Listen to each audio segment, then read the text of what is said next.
Hai semuanya, di sini Tiffany. Di sini saya menjelaskan tentang analisis konstruktif tentang bangunan Aberdeen School of Architecture. Nah, untuk mempersingkat waktu, langsung kita mulai aja ya presentasinya. Nah, jadi itu apa sih Aberdeen School of Architecture itu? Jadi Aberdeen School of Architecture itu adalah suatu bangunan yang dikhususkan untuk Fakultas Arsitektur dan Sustainable Design.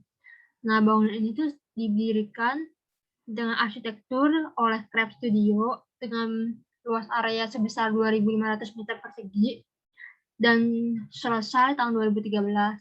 Lokasinya sendiri berada di Queensland, Australia. Bangunan ini pun juga udah pernah menang kompetisi pada tahun Januari 2019.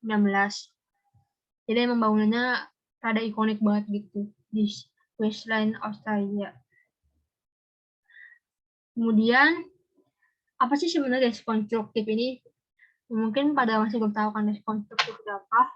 Jadi dekonstruktif itu adalah tindakan mengubah suatu konstruksi menjadi suatu bentuk yang baru. Jadi emang dekonstruktif itu mengubah suatu bentuk yang mungkin semua orang udah tahu, yang bentuk-bentuk bangunan biasa aja, diubah menjadi suatu bentuk yang baru, menjadi suatu hal yang inovatif, berbeda, dan distorsi. Dan juga memiliki desain yang aneh. Jadi desainnya tuh terbentuk seperti kok aneh gitu ya dari yang lain gitu. Itu namanya dekonstruktif. Kemudian apa sih yang konsep yang dipakai dari arsitektur Aberdeen School of Architecture itu?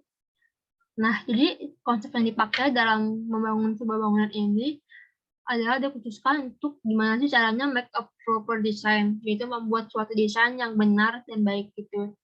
Jadi karena ini dikhususkan untuk mahasiswa Fakultas Arsitektur, bangunan ini pun disebutnya untuk gimana sih caranya memberikan contoh untuk mahasiswa di sana dan membangun suatu arsitektur yang benar.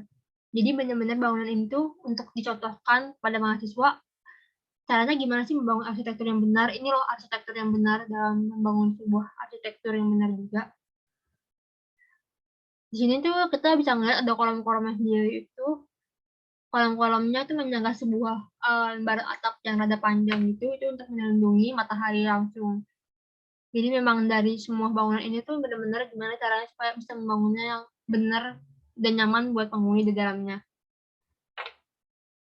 Oke, kemudian konsep yang dipakai keduanya itu adalah sustainable design. Jadi emang sustainable design itu emang udah sering banget dipakai di mana-mana, di arsitektur mana-mana. Bahkan di negara Eropa sendiri pun, itu ada beberapa negara yang mengharuskan semua pembangunan gedung itu menggunakan sustainable design. Jadi emang sustainable design sendiri itu pun ingin dijadikan sebagai contoh oleh mahasiswanya. Jadi koridor utamanya itu dibuat lurus memanjang supaya lajur udaranya segar. Jadi nggak usah menggunakan AC untuk menjaga termal ruangannya.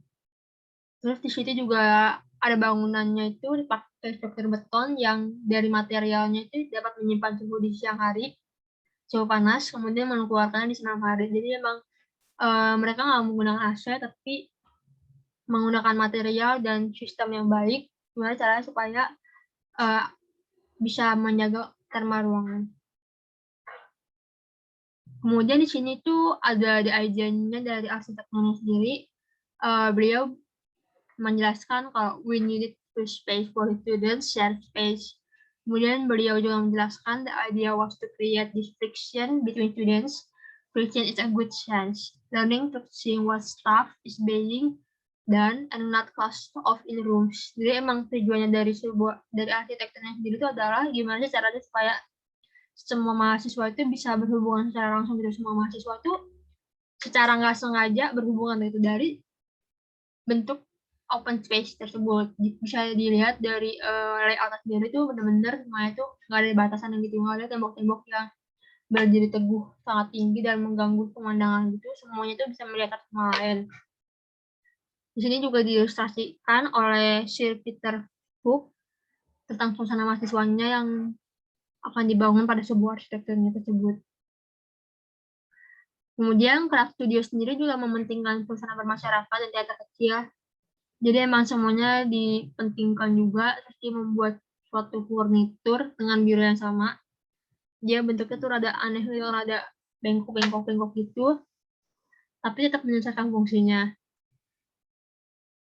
Dari fasada sendiri tuh fasadnya ini yang membuat bangunan ini terlihat dekonstruktifnya itu, yaitu dari fasadnya menyerupai tumbuh-tumbuhan. Dapat dilihat dari beton-betonnya itu seperti pohon yang ingin menapung daun-daun di atasnya, yaitu atapnya sendiri. Di sini dari sisi sebelah sininya pun diperlihatkan dari struktur terangnya seperti pohon banget. Di sini ingin menonjolkan flora pada bangunan, jadi kayak banyak banget pohon-pohon gitu ditampakkan dalam fasadnya. Nah, jadi kesimpulan dari semua presentasi saya kali ini apa sih? Jadi emang nggak ada yang ngejelasin tentang bentuk interiornya tuh kayak gimana sih, emang tuh mau menunjukkan sesuatu apa, tapi sangat jelas dari bentuk fasadnya itu emang ingin menunjukkan bentuk-bentuk seperti flora, terutama di bagian struktur betonnya seperti kayu yang menampung daun-daunnya di atasnya. Kemudian juga